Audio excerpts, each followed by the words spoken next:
আপোনালোক আটাইকে মোৰ চেনেল শ্ৰী বৰচামাত স্বাগতম জনাইছোঁ। এই অধ্যায়ৰ আৰম্ভণিত নাৰদ মুনিয়ে ব্ৰহ্মদেৱক এটা প্ৰশ্ন সুধিলে। হে পিতামহ, বাবা শিৱৰ কিমানটা ৰূপ আছে আৰু সেই আটাইকেইটা ৰূপৰ পৃথক পৃথক অৰ্থ কি?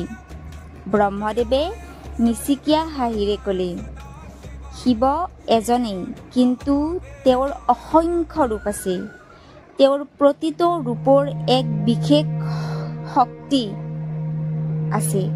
ইয়াৰ পিছতেই ব্ৰহ্মদেৱে বাবাৰ পঞ্চমুখ্য ৰূপৰ বিৱৰণ দিবলৈ আৰম্ভ কৰিলে। প্ৰথমটো সদ্যজাত, যিয়ে সৃষ্টি কৰে। বামদেৱ, যিয়ে সংৰক্ষণ কৰে। অঘোৰ, যিয়ে ধ্বংস কৰে আৰু পাপৰ বিনাশ কৰে। তৎপুৰুষ, যিয়ে ধ্যানৰ ৰূপত থাকে। আৰু ঈশান, যিয়ে সকলোৰে ওপৰত নিয়ন্ত্ৰণ কৰে। এই পাঁচটা ৰূপ মিলি গ'লে বাবাৰ পঞ্চমুখী ৰূপ হয়। তেওঁৰ প্ৰতিটো দিশে থকা এখন মুখ, এটা শক্তি, এটা তত্ত্ব।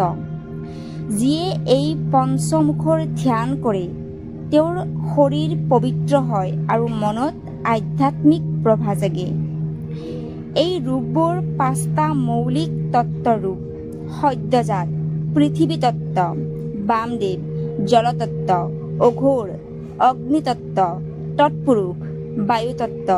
ঈশান, আকাশ তত্ত্ব। এই তত্ত্ববোৰেই সম্পূৰ্ণ বিশ্বত বিস্তৃত। যিজন মনুষ্যই এয়া বুজি পায়, তেওঁ বাবা শিৱৰ অনুগ্ৰহৰ যোগ্য হয়। অঘোৰ ৰূপ ভয়ংকৰ যেন লাগিলেও সেই ৰূপে পাপ আৰু অহংকাৰৰ নাশ কৰে। তৎপুৰুষ যোগীসকলৰ বাবে। ঈশান ৰূপ সকলো তত্ত্বৰ শ্ৰেষ্ঠ, যিয়ে জ্ঞান, শক্তি আৰু কৃপাৰ মূৰ্তিবান। যেতিয়া আমি বাবাৰ ৰূপ বুজি পাওঁ, তেতিয়া আমাৰ জীৱনৰো আমি নানা দিশ বুজিবলৈ সক্ষমবান হওঁ। শিৱভক্তিৰ অৰ্থ নিজৰ ভিতৰৰ পাঁচ তত্ত্বক চিনাকি কৰা। এই পঞ্চমুখ শিৱ আমাৰ ভিতৰতো আছে।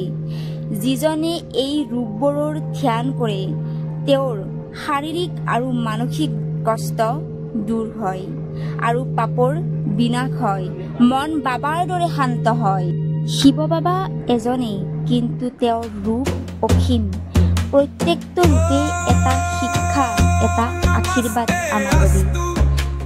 যদি ভিডিঅ'টো চাই ভাল পাইছে, তেতিয়াহ'লে মোৰ চেনেলটোক ছাবস্ক্ৰাইব কৰিবলৈ নাপাহৰিব আৰু কমেণ্টত লিখিব, ময়ো শিৱ বাবাৰ পাঁচটা ৰূপৰ ধ্যান কৰিম আজি এই মুহূৰ্তৰ পৰাই। আৰু মই শ্ৰী বৰচামাই আকৌ এক নতুন অধ্যায়ৰ সৈতে আপোনালোক আটাইকে লগ পাম। তো মোৰ প্ৰিয় আত্মাসকল, আপোনালোকে মোৰ লগত এই শিৱভক্তিৰ যাত্ৰাত সংযুক্ত হৈ থাকিব। জয় শিৱ শক্তি।